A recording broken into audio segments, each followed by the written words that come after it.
हाँ, हम लोगों को जो उन्होंने कहा उस पर हम लोगों ने भरोसा किया और उस पर भरोसा करके हम लोगों ने इंतजार किया। लेकिन भरोसा आप सिर्फ बीजेपी की बात से क्यों कर रहे हैं? आप आरसीपी सिंह पर क्या भरोसा कर रहे हैं? हम लोगों को कोई सीधी बातचीत हो ही नहीं रही थी बीजेपी से। बीजेपी से जो भी बात कर रहे थे वो खुद कर रहे थे।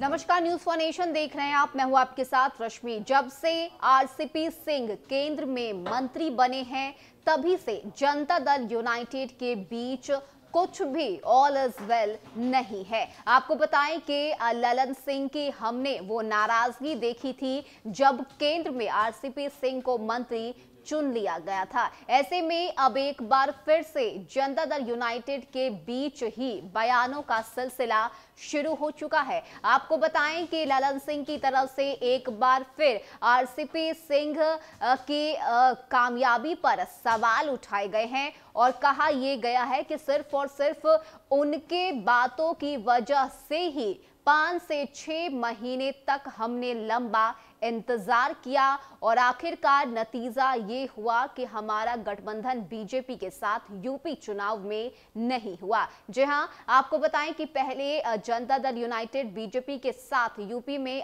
चुनाव लड़ना चाहती थी और इसको लेकर आश्वासन भी केंद्रीय मंत्री आरसीपी सिंह की तरफ से दिया गया, लेकिन आरसीपी सिंह पूरी तरह से फेल साबित हुए हैं और यही वजह है कि अब ललन सिंह की तरफ से चुटकी ली जा रही है। ऐसे में क्या कुछ कहना है ललन सिंह का, किस तरह से उन्होंने एक बार फिर आरसीपी सिंह पर ही सवाल खड़े किए हैं, छोड़े जाते हैं आपको उस पूरे बयान के साथ। किसी के झटका की बात नहीं करते, कोई झटका नहीं दिया। हाँ, आरसीपी सिंह साहब ने उन लोगों को 4 महीना पहले ये बताया था कि उनकी बात हुई है गृह मंत्री जी से, उनकी बात हुई है भारतीय जनता पार्टी के अध्यक्ष नड्डा साहब से और वो लोग सहमत हैं कि उत्तर प्रदेश में हम लोगों को मिलकर चुनाव लड़ना चाहिए। और उसके आधार पर हम लोगों ने उनको कहा कि बहुत अच्छी बात है, अगर उन्होंने आपको आश्वस्त किया है तो बात करिए, बात करिए, अगर एडजस्टमेंट होता है तो कराइए। फिर उन्होंने कहा कि सूची मांग रहे हैं। हम लोगों ने 30 विधानसभा क्षेत्र की सूची बना ली, श्री धर्मेंद्र प्रधान जी को सुपुर्द करेंगे।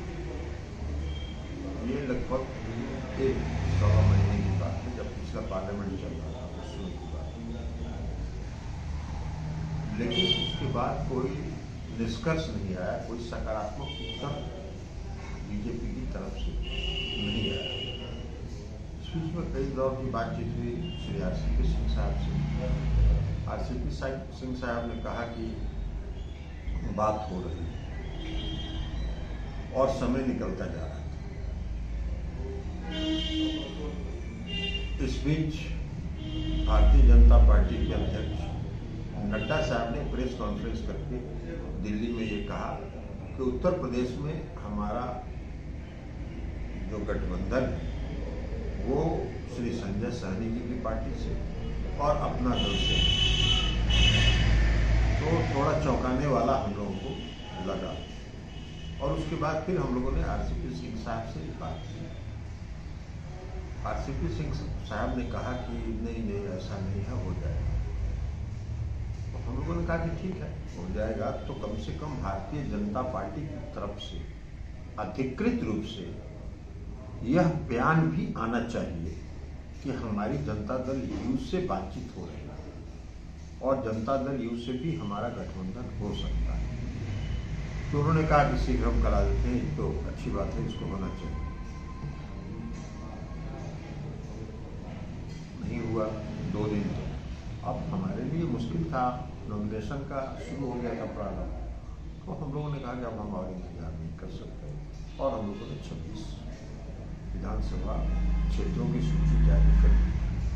उम्मीदवारों की सूची हम लोगों ने इसलिए जारी नहीं की कि कई दावेदार थे उन क्षेत्रों में, तो जो उत्तर प्रदेश पार्टी के अध्यक्ष हैं उनको हम लोगों ने अधिकृत कर दिया कि उसमें जो सशक्त उम्मीदवार हैं उनको चुनाव होता है। इसके अलावा भी कई ऐसी विधानसभा सीटें हैं जहां हमको चुनाव लड़ना है। इसको शॉर्टलिस्ट किया है यूपी के अध्यक्ष ने और उस विधानसभा क्षेत्रों की भी घोषणा करने के लिए हम लोगों ने यूपी पार्टी के अध्यक्ष को अधिकृत किया। तो उम्मीदवारों के नाम की सूची आपने जारी नहीं की है, तो क्या ये आज भी उम्मीद है कि बीजेपी की तरफ से कोई बात हो सकती है या कोई गठबंधन की कोई संभावना? देखिए, उम्मीद तो अभी तक तो कोई बीजेपी की तरफ से सकारात्मक अभी तक भी नहीं आया है, तो इसलिए अब उसकी उम्मीद करना बेकार है। अब तो चुनाव मैदान में हमने घोषित कर दिया है, और जो हमारे सशक्त उम्मीदवार जो आवेदक हैं और जो चाहते हैं, उनमें जो सशक्त उम्मीदवार हैं उनका चयन करके हम लोग उम्मीदवारों की सूची भी जारी करें। पर ललन जी, मेरा सीधा सवाल पहले यही था कि क्या आरसीपी सिंह की वजह से जेडीयू को इतना नुकसान हो रहा है यूपी में चुनाव नहीं लड़ने की वजह से, या बीजेपी में आपको भाव नहीं दिया? हमको भाव कोई देने का नहीं देने का कहाँ सवाल है, इसलिए कि हम बीजेपी से अलग हटके कई राज्यों में चुनाव लड़े। नहीं, यहाँ यूपी के चुनाव की बात कर रहे हैं। हम कई राज्यों में चुनाव लड़ चुके हैं, तो भाव उनका देने, किसी भी पार्टी को भाव देने से क्या होता है? भाव दीजिए मत दीजिए, हम भी एक राजनीतिक दल है, हम अपने क्षेत्र का विस्तार करेंगे, और हम यूपी में चुनाव लड़ना चाहते थे। रामचंद्र बाबू ने कहा कि उनको बातचीत हुई है और वो चाहते हैं लड़ना, तो विस्तार के लिए अगर वहां गठबंधन होकर चुनाव लड़ता तो ठीक था। हम तो अरुणाचल प्रदेश में भी चुनाव लड़े, 15 चुनाव क्षेत्रों में चुनाव लड़े, 7 में जीते। हालांकि बाद में उस 7 में से 6 लोगों को भारतीय जनता पार्टी ने अपने में मिला लिया। हालांकि अब मिला लिया उन्होंने, लेकिन ये गठबंधन धर्म के अनुरूप नहीं था, इसलिए कि हम जब राष्ट्रीय जनतांत्रिक गठबंधन में थे और हमारी पार्टी वहां थी, तो गठबंधन के एक दूसरे दल से डिफेक्शन नहीं कराना चाहिए, लेकिन उन्होंने कराया। पर सवाल ये उठता है कि क्या आरसीपी सिंह की वजह से नुकसान हुआ है, धक्का लगा है जेडीयू के एक इमेज को भी, और आप जितना सीट पर लड़ना चाहते थे वो लड़ नहीं पा रहे? हम किसी व्यक्ति को दोष क्यों दें? उनको अगर बीजेपी ने भरोसा दिया, अब बीजेपी ने कितनी ईमानदारी से उनको भरोसा दिया ये तो वो कह सकते हैं, लेकिन जो बीजेपी का अभी तक का जो रवैया था अंतिम दिन तक, जिस दिन उनकी कहीं बात हो रही है, वो तो कह रहे हैं कि हमारी बात हो रही है। और सबसे महत्वपूर्ण बात यह है कि ये पहली दफा नहीं है, इसके पहले भी वो जब राष्ट्रीय अध्यक्ष थे तो वो खुद मंत्री बन गए केंद्र में। इसके अलावा विशेष राज्य के दर्जा की बात होती है तो उनका जो सुर होता है वो केंद्र सरकार की तरफ से होता है। तो तमाम चीजें ऐसी दिख रही हैं जिससे ये लग रहा है कि पार्टी वो जो चाहती है या पार्टी का जो लाइन है उसके साथ वो दिख रही है। इसका बेहतर उत्तर वो खुद दे सकते हैं, क्योंकि वो बातचीत कर रहे थे। हम तो ये मानते हैं कि उनको जो ऑफर मिल रहा था भारतीय जनता पार्टी की तरफ से, वो कितना ईमानदारी से वो ऑफर कर रहे थे, ये आकलन रामचंद्र बाबू को करना चाहिए, और हम समझते हैं कि सबसे उपयुक्त व्यक्ति वही है जो इसका उत्तर दे सकते। लेकिन वो चुप्पी साधे तो कुछ स्टेटमेंट दे नहीं रहे, आपको लगता है कि उनको बोलना चाहिए?